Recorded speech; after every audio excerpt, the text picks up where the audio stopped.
কি করছো এটা? দেশ তো স্বাধীনই ছিল। আমরা ৭১-এ আমরা কি মুসলমান তো পরাধীন হয় বেঈমানের হাতে, ঠিক না? এটা আরেকবার কমু আপন করে ওয়াজ শুরু হয়েছে তো ৭১-এর ওয়াজ ভালো করে করব।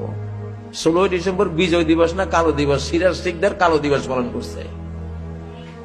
কারণ তুমি পাকিস্তান ছিল স্বাধীন দেশ, তুমি দিয়ে দিলে অরোরারে, হিন্দুদেরকে দিয়ে দিছে লিখিত আত্মসমর্পণের দলিলে এই মানচিত্রটা আত্মসমর্পণ দলিলে দিয়ে দিছে অরোরা, ভারতের সেনাপতিরে।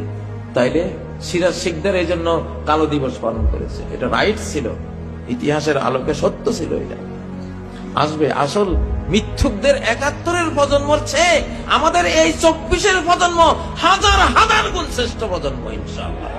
আমি দেখেছি, আমি ৭১-এর প্রজন্মকে দেখেছি। জুয়ারি, মদারি আর এইসব এগুলির মধ্যে কোন আল্লাহ আলাম ২-৪টা বাদে গণহারে দেখছি ওরা ইসলাম বিদ্বেষী, বেনামাজি।